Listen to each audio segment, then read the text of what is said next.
अगर आप भी चाहते हैं यमुना म्यूजिक के ऑडियो वीडियो सबसे पहले आप तक पहुंचे, तो हमारे चैनल को सब्सक्राइब करें और साथ ही साथ बेल आइकन को दबाना ना भूलें, ताकि सभी वीडियो आप तक पहुंचे। धन्यवाद। अरे दिन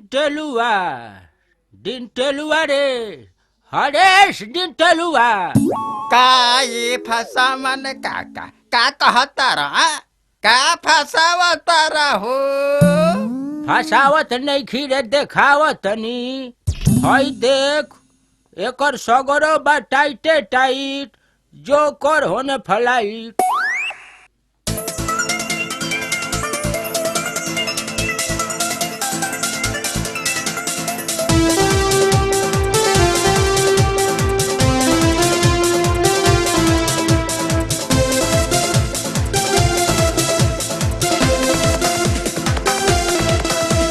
रोज कॉलेज जत बाड़ू साइकिल से, रोज कॉलेज जत बाड़ू साइकिल से, करत कवन पढ़ाई।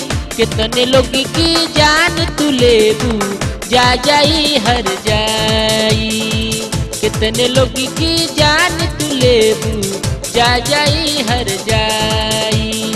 रोज कॉलेज जत बाड़ू साइकिल से, रोज कॉलेज जत बाड़ू साइकिल से, करत कवन पढ़ाई।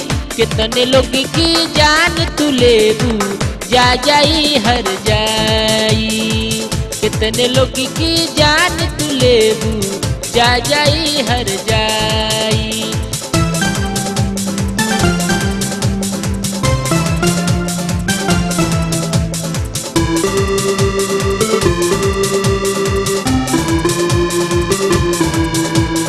चलेलू तो लची लची लची के कमरिया, छयलन के कनखी से मारेलू नजरिया। चलेलू तो लची लची लची के कमरिया, छयलन के कनखी से मारेलू नजरिया। कहियो स्टेशन पर लागत कि मर्डर कराई। कितने लोग की जान तू लेबू, जा जाई हर जाई। कितने लोग की जान तू लेबू, जा जाई हर जाई।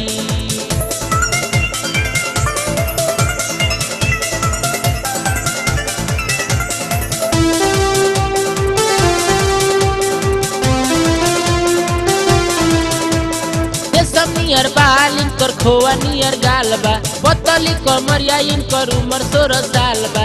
रेशम नियर बाल इनकर खोआ नियर गाल बा, पतली कमरिया इनकर उमर 16 साल बा। मेहनत बाड़ी टी शर्ट भीतरी खूबे दबाई। कितने लोग की जान तू लेबू, जा जाई हर जाई। कितने लोग की जान तू लेबू, जा जाई हर जाई।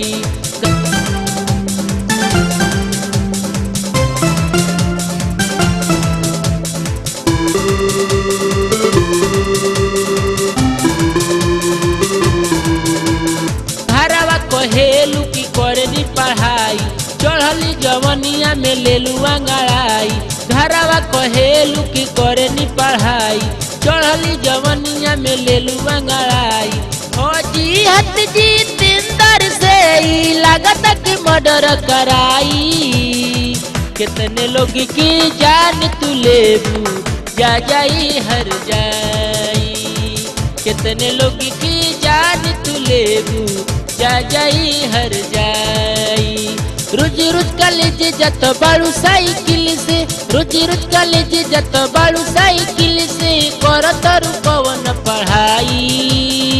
कितने लोग की जान तू लेबू, जा जाई हर जाई। कितने लोग की जान तू लेबू, जा जाई हर जाई।